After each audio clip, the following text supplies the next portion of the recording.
Dalam istilah anggur, budidaya anggur ada istilah batang primer, batang sekunder, batang tersier. Sobat perangguran seluruh Nusantara, dimanapun Anda berada, selamat berjumpa dengan kami, Rekso Dwipo, Grape Garden Open and Close, Reksosari Suruh, Kabupaten Semarang. Terus tebarkan kemanfaatan. Semakin banyak kemanfaatan yang kita tebarkan, semakin terbuka jalan menuju kesuksesan. Jangan pernah ragu untuk berbuat kebaikan. Berawal dari hobi, bisa mendatangkan pundi-pundi.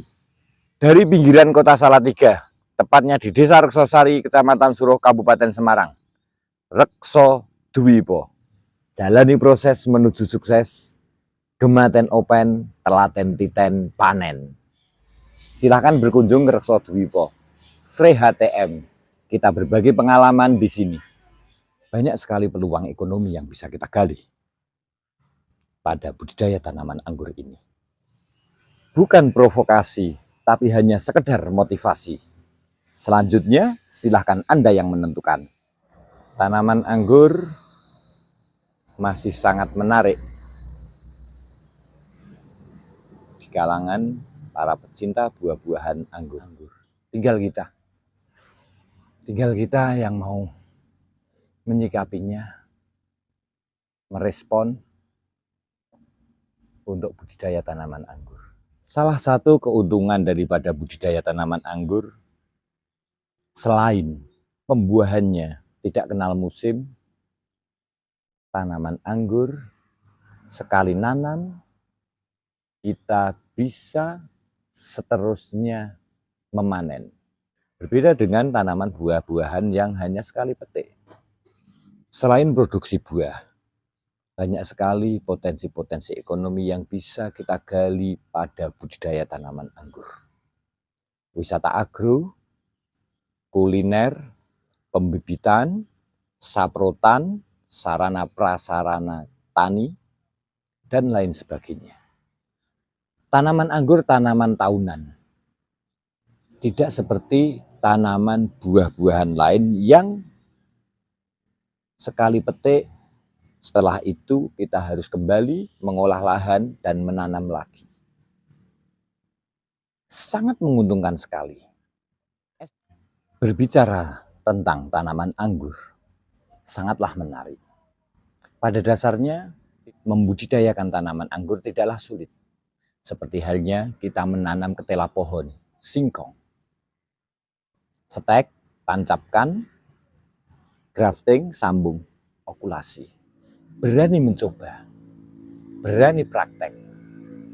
Jangan takut pada teori-teori yang sedemikian sulit sehingga tidak bisa kita cerna.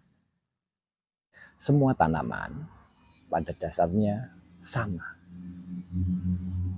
Media tanam untuk tanaman seperti halnya rumah bagi kita. Untuk itu persiapkan media tanam semaksimal mungkin, sebagus mungkin. Apa kebutuhan tanaman, kita persiapkan di media tanam tersebut. Pupuk kandang adalah sumber hara paling lengkap yang dibutuhkan tanaman, baik unsur makro ataupun mikro.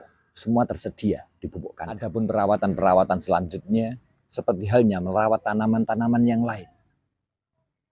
Tanaman buah pada umumnya, kendalanya adalah pada serangan jamur dan serangga-serangga, juga ulat.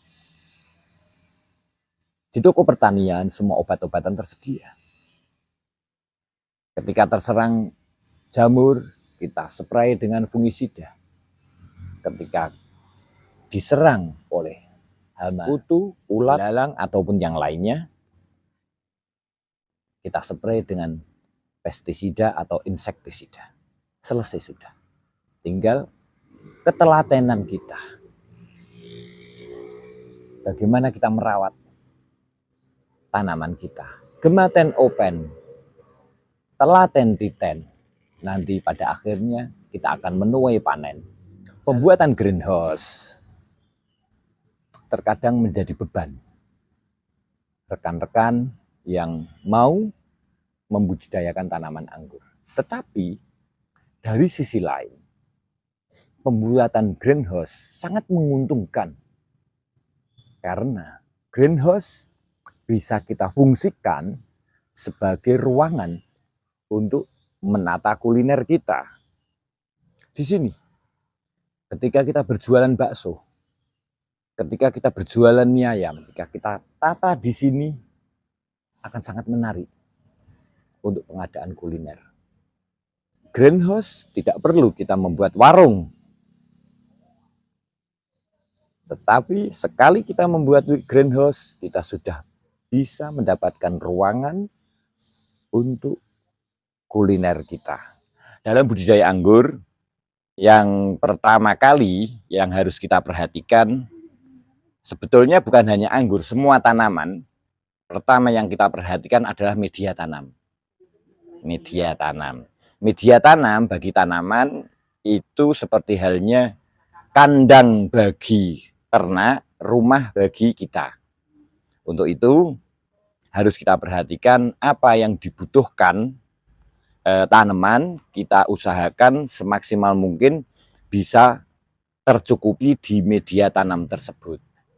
Selanjutnya untuk media tanam yang paling bagus adalah dari pupuk kandang.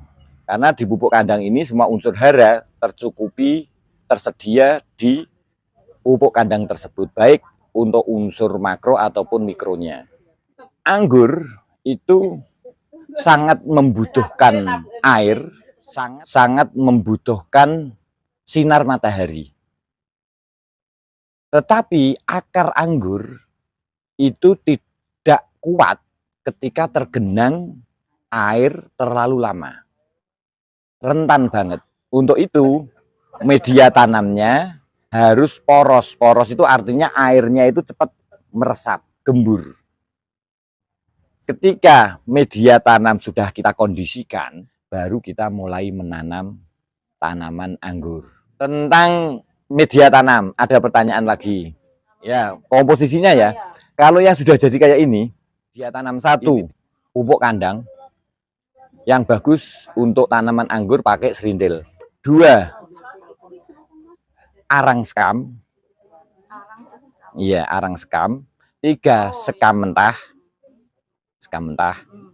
3 ya, dolomit. Dolomit itu kapur untuk pertanian. Pemberian dolomitnya nanti belakangan. Karena kalau dolomit dikasihkan bersamaan dengan nanti proses fermentasi, akan mengganggu proses fermentasinya. Bakteri anggur di usia 6 bulan sudah mulai bisa dibuahkan. 6 bulan, walaupun hanya 1 atau 2 tandan. Semakin tua usianya, produktivitas buahnya akan semakin banyak dengan bertambahnya percabangan. Dalam istilah anggur, budidaya anggur ada istilah batang primer, batang sekunder, batang tersier. Itu ya. Batang primer adalah batang pokok. Batang sekunder adalah batang di mana tumbuhnya cabang-cabang tersier. Batang-batang tersier inilah yang nanti batang yang kita persiapkan untuk pembuahan. Sampai di sini tentang pengertian batang primer, sekunder, dan tersier. Ini inti di pembuahannya di sini. Ketika kita sudah menanam, sudah ada primer, sudah ada sekunder, sudah ada tersier. Ya, sudah kayak gini. Kondisi pohon sudah kayak gini. Anggur itu mau berbuah, bisa berbuah kalau di pruning. Di atas daun akan ada pentol-pentol kayak ini. Ini istilah bat bakal tunas. Ya. Setiap ruas batang anggur pasti ada batnya. Kita perhatikan batnya. Beda. Ini lincip. Ya. Ini lincip. Ini gemuk. Kita potong di atas bat yang gemuk. 1, 2. Ini dibuang. Ini nanti akan pecah dan mengeluarkan bunga.